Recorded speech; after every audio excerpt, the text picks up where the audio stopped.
Salam, perkenalkan nama saya Margaret Honibado SEMM, NIDN 1531059201. Saya salah satu dosen Prodi Manajemen Fakultas Ekonomi di Universitas Kristen Artawacana Kupang. Saya lulusan Sarjana Ekonomi Program Studi Akuntansi Keuangan Daerah di Universitas Katolik Widya Mandira Kupang dan Magister Manajemen Keuangan Daerah di Universitas Katolik Widya Mandira Kupang. Bidang keilmuan saya adalah manajemen keuangan. Mata kuliah yang saya ampu adalah ekonomi pembangunan, manajemen kualitas total, manajemen keuangan daerah, inovasi bisnis, dan studi kelayakan bisnis. Untuk semester ini saya dipercayakan mengampu mata kuliah lembaga keuangan di semester 4 dengan bobot 3 SKS.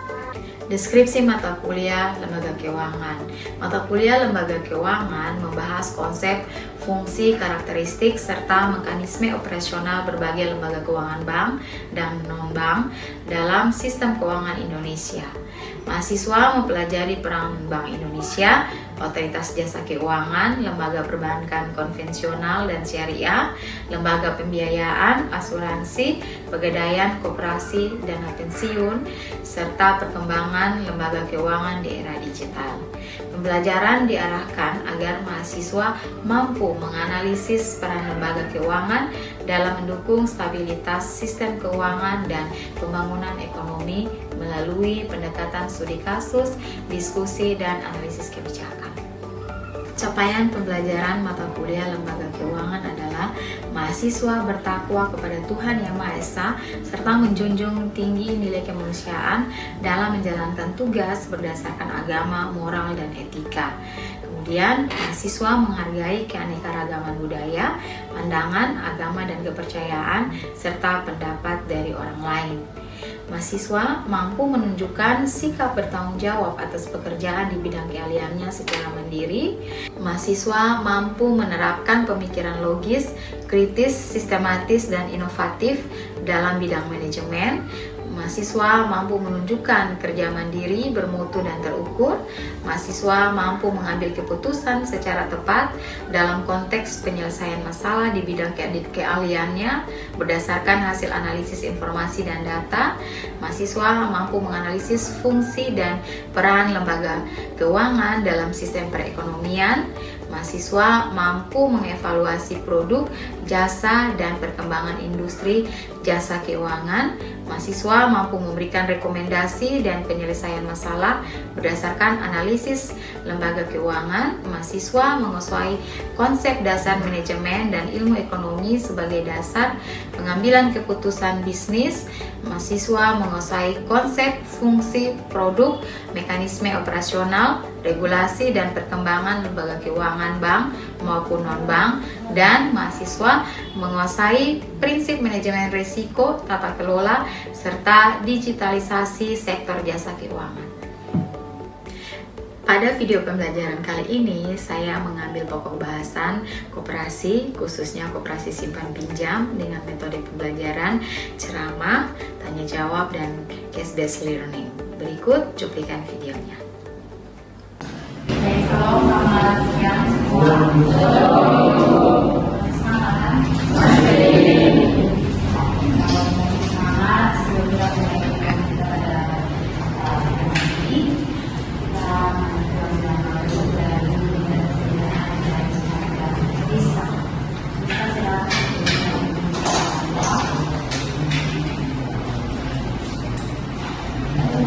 Semangat sebelum kita mulai kepada ini dan terima kasih banyak kepada Yesus atas berkat kasih dan karunia Bapa apabila ada berkat kami dan lingkungan kami masing-masing agar kami bisa ada berkumpul di tempat ini untuk kami ada bersama-sama menjadi kemuliaan kami. Kami mohon hikmat berkat dari Tuhan dari awal ketenangan hingga berakhir dapat kepada Tuhan yang baik. Terima kasih banyak Tuhan Yesus. Amin. Nah, lembaga bank dan non-bank ya.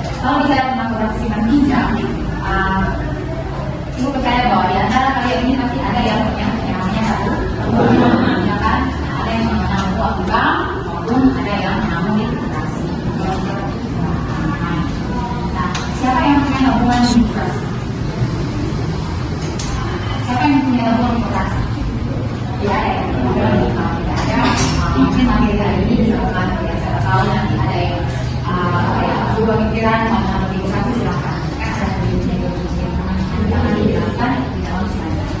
Nah, koperasi, walaupun kalian belum menabung di koperasi kita pinjam, tapi minimal kalian sudah tahu apa itu koperasi. Cara kenal apa itu koperasi? Koperasi itu apa? Silakan.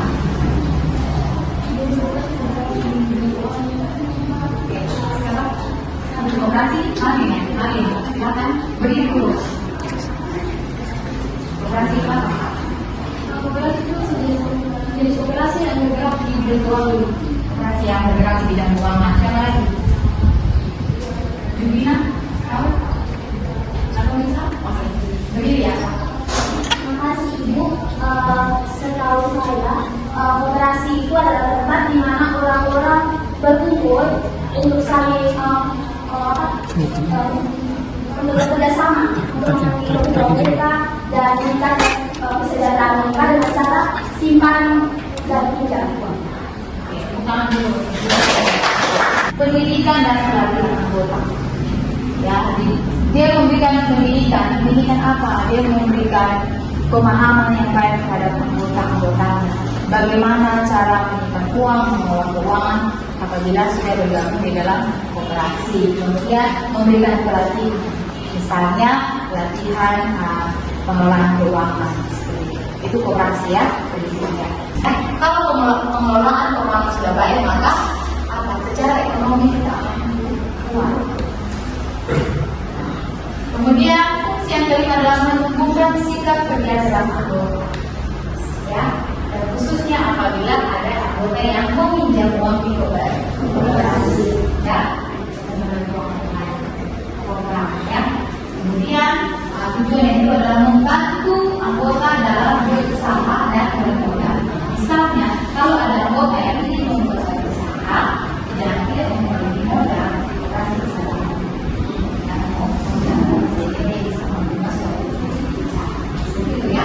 kemudian menjauhkan anggota dari tertentu. Nah, biasanya karena orang-orang itu ketika mereka mengalami kesusahan ya, mereka ingin mendapatkan pinjaman uang dengan sesaat gitu. Pinjam uang di bank mungkin karena prosedurnya lama, maka butuh waktu yang lama. Kalau dia butuh dana negara otomatis, kalau dia tidak terdaftar sebagai anggota koperasi, maka dia akan dapat tidak. Nah, kalau yang tugas kalian seperti yang kita tahu di daerah itu kan pasti melekat apa bunga yang besar, ya kan? Mereka tidak ada ampun ya. Dan koperasi salah satunya dalam menjaga pendidikannya dari ini yang tujuan yang tepat adalah mendorong anggota agar menabung sehingga pada saat dana tersebut itu bisa digunakan. Koperasi itu dia menghimpun dana dari anggota-anggota. Ya, menghimpun dana dari anggota itu pada saat kita menyimpan uang setiap bulan, kemudian menyalurkan kembali kepada anggota sebagai bentuk dalam bentuk apa? Pinjaman. Jadi kita simpan uang kita di koperasi, ya. Kemudian koperasi itu dia memberikan lagi kepada anggota yang nanti kita pinjam. Yang pertama, memberikan akses pembiayaan mudah dan murah, prosedurnya lebih cepat. Hanya saja mereka itu hanya surveinya sekali saja, mungkin wawancaranya sekali, tidak berbeda, tidak ulang-ulang kali kita koperasi.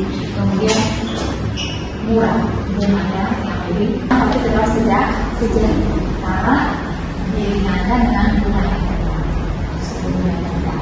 Nah, ini adalah cara kerja koperasi. Cara kerja koperasi, coba anggota menyetor simpanan pokok, wajib dan suka setiap bulan itu ya. Ya, jadi ada 3 jenis simpanan pokok, simpanan wajib dan simpanan suka. Tekan dulu, boleh tekannya lagi boleh. Tapi kalau wajib itu dia harus wajib ya. Itu tidak bisa kalau besok. Tapi itu biasanya nominalnya hanya 20.000, 30.000. Kemudian dana dikumpulkan dan dicatat, gitu ya. Jadi jangan kalian pikir di koperasi ini walaupun koperasinya kecil, tapi setiap dana yang kita store ke koperasi itu pasti akan dicatat, gitu ya. Kemudian dikumpulkan. Nah, pinjaman diberikan kepada anggota yang memenuhi syarat. Jadi misalnya kita punya simpanan uang ya, yang mungkin 50 juta ya, kita tidak bisa pinjam yang sampai 200 juta, tapi karena mereka bisa melihat berapa tabungan kita, kemudian berapa uang yang kita pinjam, apakah kita mampu tidak, seperti itu ya. Orang pasti namanya pendidikannya,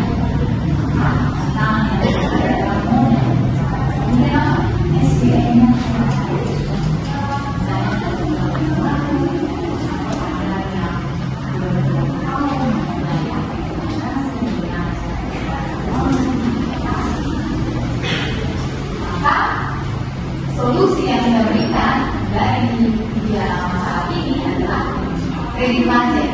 Maka kita harus memberikan pelatihan dan pendidikan kepada anggota. Anggota itu bagaimana cara mengelola keuangan, bagaimana kita bisa bertanggung jawab, jangan sehingga tidak terjadinya itu ya. Kemudian digitalisasi pemahaman berarti kita hidupnya kan kira semua sudah tahu. Kita ada aplikasi di semua lembaga maka solusi yang diberikan untuk SDM yang profesional ini bisa juga digitalisasikan ya, pelatihan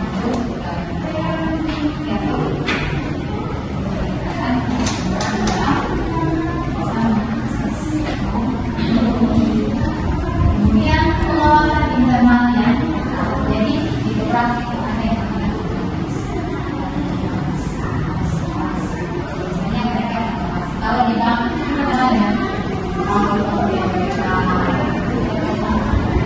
ada ini yang sudah. Jadi silakan sebelum kita masuk ke studi kasus, mungkin ada yang bertanya. Ada solusi yang diberikan, yaitu pelatihan, digitalisasi, dan pengawasan internal. Dan yang tahap ketiga itu menambah prioritas untuk diterapkan kurikulum dan atasi permintaan.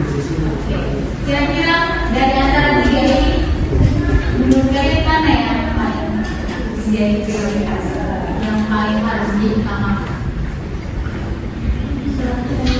Pelatihan sih, bisa sendiri. Kenapa pelatihan?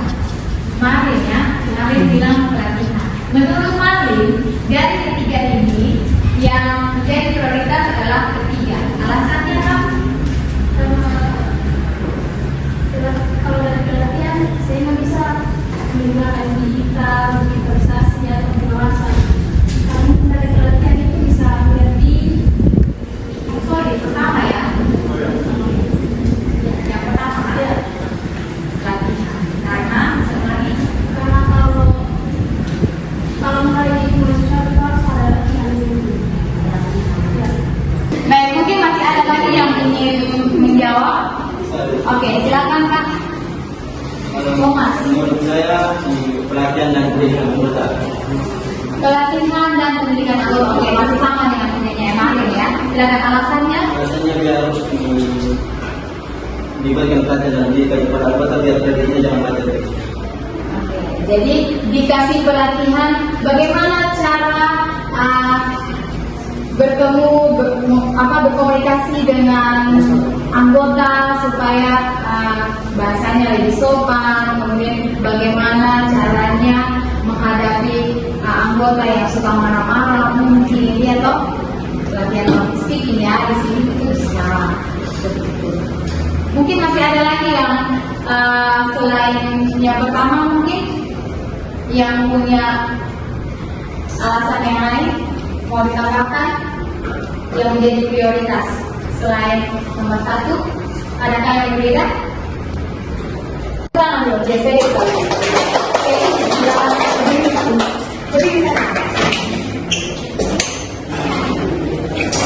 Baik, dari saya namanya nomor 2 itu digitalisasi layanan, yaitu terhubung dengan SDM yang kurang profesional. Oke, digitalisasi layanan. Menurut Kisya ya? Kisya. Nah, menurut Kisya, Yang menjadi prioritas itu digitalisasi layanan. Digitalisasi layanan itu berhubungan dengan SDM yang kurang profesional. Mungkin masih ada yang lain atau yang sama yang ingin katakan? Tidak ada yang pakai. Dua. Oke, Pak, silakan ya. Yang satu di sini sebelah sini ya, yang dua di sana di silakan tinggal satu dan satu, yang satu dua. Oke, jadi silakan berdiskusi. Untuk kelompok satu mana kelompok satu? Oke, untuk kelompok satu kalian silakan diskusi analisis dibuat. Oke, jadi ini kelompok satu ya. Kalau kelompok satu berdasarkan studi kasus ini ya, ini latar belakang dari kooperasinya ya. Jadi ceritanya kita ini mau pecahkan masalah yang sedang dihadapi oleh Koperasi Maju Bersama, ya toh? Ya, jadi Koperasi Maju Bersama ini ya koperasi simpan pinjam, namanya Maju Bersama. Dia berdiri sejak tahun 2009 di Kota Kupang ya. Jadi tujuan utama dari koperasi ini adalah memberikan layanan simpan pinjam kepada semua anggota yang merupakan mayoritasnya adalah pedagang. Jadi ya, yang mayoritas anggotanya adalah pedagang kecil. Kemudian ada juga yang dari petani, ada juga yang pekerja informal. Nah, dalam 5 tahun terakhir ya, jumlah anggota meningkat dari 250 orang. Pertumbuhan ini sangat cepat ya, karena dari 250 ke 850, artinya pertumbuhan besar. Menjadi tantangan tersendiri. Jadi walaupun jumlah anggotanya meningkat, tapi ini merupakan suatu tantangan tersendiri bagi Koperasi Maju Bersama ya. Merupakan tantangan tersendiri bagi manajemen koperasi dalam menjaga kesehatan keuangan adalah sistem pencatatannya masih lemah. Nah, kemudian sehingga sering terjadi kesalahan perhitungan dan keterlambatan laporan ke bank. Karena masih itu akan terlambat karena lama bukan sistem laporan ya. Kemudian apa? Kurang pelatihan manajemen keuangan bagi anggota. Ini sudah masalah yang ketiga ya. Masalah yang ketiga adalah kurang pelatihan manajemen keuangan bagi anggota menyebabkan banyak anggota kesulitan mengatur pinjaman. Kemudian persaingan dari fintech atau teknologi finansial itu yang menawarkan pinjaman cepat dan ramah guna. Misalnya kayak pinjaman online. Itu yang masalah data dalam. Kelompok satu itu menganalisis, buat analisis SWOT ya. Apa yang menjadi kekuatan daripada Koperasi Maju Bersama, yang menjadi kelemahannya apa, kemudian ancamannya apa, peluangnya apa. Dibuat analisis SWOT ya. Kelompok dua mana kelompok dua? Nah, kalau kelompok dua itu tugasnya kalian membuat analisis dan evaluasi penilaian kredit. Cukup jelas ya, evaluasi dan penilaian kredit. Sudah ya, cukup jelas ya. Kalau kelompok ini memberikan rekomendasi, kira-kira rekomendasi apa yang kalian berikan untuk Koperasi Maju Bersama ya. Jadi kalian memberikan solusi dan rekomendasinya apa? Gitu.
Terima kasih atas waktu yang diberikan kepada Ibu untuk kami dapat berpresentasikan. Di sini kami soal yang kami dapatkan yaitu kami menganalisis SWOT terkait dengan kasus dari Koperasi Simpan Pinjam KSP Maju Bersama. Nah, analisis yang kami dapatkan, analisis SWOT yang kami dapatkan dalam Koperasi Simpan Pinjam Maju Bersama itu yang pertama kami menganalisis kekuatan. Ya, pertama itu kekuatan dalam studi kasus ini yang pertama Koperasi Maju Bersama itu berbasis anggota yang loyal dan bertambah. Misalnya kita bisa lihat pada studi kasus yang tadi dijelaskan bahwa pada tahun 2000 koperasi ini sudah berdiri semenjak 2009 dan anggotanya itu terus bertambah sehingga awalnya itu dari 250 sampai 850 orang. Nah, dari itu kita bisa melihat bahwa seberapa bagusnya koperasi ini menjalankan dan dijalankan. Jadi loyalitas dari anggotanya itu bisa kita lihat sehingga anggotanya itu terus bertambah. Terus yang kedua, kekuatan yang kedua itu suku bunga pinjamannya itu kompetitif. Jadi suku bunganya itu kompetitif, itu kekuatan yang kedua. Terus yang ketiga, kekuatan yang ketiga yaitu dikelola oleh pengurus yang berpengalaman. Ya, kalau tidak adanya pengurus yang berpengalaman, mungkin kita bisa melihat dari kasusnya itu mungkin tidak kurang, anggotanya tidak bertambah tapi berkurang karena pengurusnya itu tidak berpengalaman. Bisa dilihat lumayan berpengalaman. Sekian presentasi dari kami. Jika ada pertanyaan dari teman-teman, silakan. Baik, pertanyaannya, strategi apa yang dapat diterapkan untuk bersaing secara efektif dengan vintage teknologi lending dan bank digital? Baik, kami dari kelompok 1 akan menjawab pertanyaan dari kelompok 3. Jawab strategi yang perlu Koperasi lakukan untuk bersaing dengan fintech dan bank digital. Pertama, melakukan transformasi digital. Yang kedua, menjaga hubungan baik dengan anggota. Yang ketiga, selalu menjaga keamanan dan terpercaya. Sekian jawaban dari kelompok 1. Terima kasih. Oke, kita kasih tepuk tangan dulu. Selanjutnya kita akan mendengarkan presentasi dari kelompok 2 sudah ya? Sudah selesai? Kelompok 2 sudah selesai? Oke, kalau kelompok 2 sudah selesai, silakan yang menjadi perwakilan kelompok 2. Baik, terima kasih atas kesempatan yang diberikan kepada kami kelompok 2 untuk mempresentasikan tugas yang diberikan kepada kami untuk membuat analisis dan evaluasi penilaian kredit. Membuat analisis dan evaluasi penilaian kredit untuk yang pertama, tingkat kredit macet meningkat. Analisis dalam tingkat kredit macet meningkat, penilaian kredit yang kurang optimal menjadi salah satu penyebab utama meningkatkan kredit macet terjadinya karena lemahnya analisis, kelayakan, pengawasan yang tidak konsisten, dan kurangnya ketegasan dalam prosedur. Melalui evaluasi tingkat kredit macet meningkat, ditemukan bahwa proses penilaian kredit perlu diperbaiki dalam aspek penerapan, penguatan pengawasan, serta meningkatkan koordinasi sumber daya manusia dalam pengelolaan kredit untuk menurunkan tingkat kredit macet dan meningkatkan efektivitas penilaian kredit. Antara lain, 1. Menerapkan analisis kredit yang lebih ketat dan berbasis data. Yang kedua, melakukan memantau kredit secara berkala. Yang ketiga, melakukan pelatihan petugas kredit.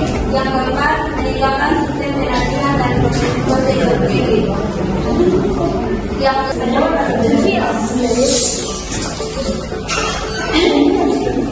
Oke, baik.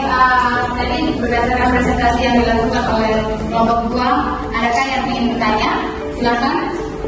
Kelompok mana yang mau bertanya? Oke, dari kelompok 1 ya. Nanti Pak ya. Berdiri saja. Baik, terima kasih. Saya dari kelompok 1 ingin bertanya kepada kelompok 2. Menjelaskan dari jawaban analisis dan evaluasi persaingan dari manajemen studi ini, proses lebih cepat dan praktis. Oke, pertanyaannya jelas ya. Silakan siapa yang mau menjawab? Kelompok 2. Baik, saya akan menjawab pertanyaan dari teman Agripa.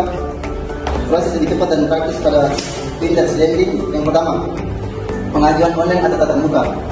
Semua proses dilakukan lewat website, tidak perlu datang ke kantor, cukup isi formulir digital dan unggah dokumen seperti KTP, verifikasi muka dan lain-lain. Yang kedua, verifikasi otomatis. Yang pertama, verifikasi data dilakukan secara otomatis lewat teknologi EKYC atau Electronic Know Your Customer. Yang kedua, sistem langsung membaca KTP, data wajah, dan data rekening. Yang ketiga, Baik, kami dari Psikologia akan mempresentasikan tentang rekomendasi solusi yang kami berikan atas kepada masalah yang terdapat pada studi kasus. Masalah yang pertama mengenai kredit macet yang meningkat hingga 40%. Solusi yang kami rekomendasikan yaitu pengawasan kredit yang lebih ketat untuk mendeteksi potensi masalah lebih awal dan mengambil tindakan pencegahan. Masalah yang kedua, ketiga, kurangnya perhatian manajemen keuangan dari anggota. Rekomendasi solusi yang kami berikan yaitu program pelatihan manajemen keuangan bagi anggota untuk meningkatkan komando yaitu persaingan dalam finansial teknologi. Rekomendasi solusi yang kami berikan yaitu peningkatan kualitas layanan dengan memberikan layanan yang ramah dan responsif kepada anggota. Sekian dari presentasi kami, mungkin dari teman-teman kelompok atau ibu dosen akan yang dapat memberikan pertanyaan atau sanggahan dari teman-teman kami berikan. Ya, baik, terima kasih atas kesempatan yang diberikan kepada kami kelompok 2. Kami akan mengembangkan beberapa solusi dari permasalahan tingkat kredit yang macet pada koperasi. Yang pertama, kredit seleksi dan analisis kredit. Yang kedua, tingkat edukasi dan disiplin anggota. Yang ketiga, lakukan pendampingan. Yang keempat, penanganan yang proaktif dan humanis. Baik, terima kasih atas sanggahan yang diberikan dari kelompok 2 kepada kami. Mungkin dari kelompok 1 ada tambahan sanggahan dari teman-teman kami. Sekian dari presentasi kami. Pilih baju. Baik, terima kasih. Tepuk tangan dulu untuk kelompok 1.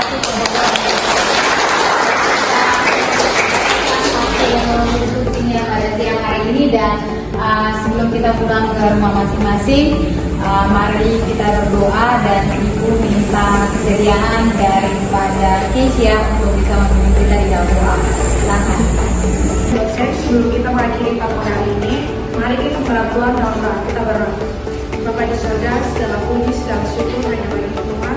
Terima kasih Tuhan atas perlindungan penjagaan Bapa. Kami telah mengikuti permohonan kami dari Allah memberkatinya dengan baik. Terima kasih Tuhan, biarlah apa yang telah kami dengar hari ini boleh menjadi masa depan buat kami ke depan. Terima kasih Tuhan, hanya juga dan permohonan kami. Dan bila Pandang hati-hati di jalan. Salam, selamat siang, selamat datang.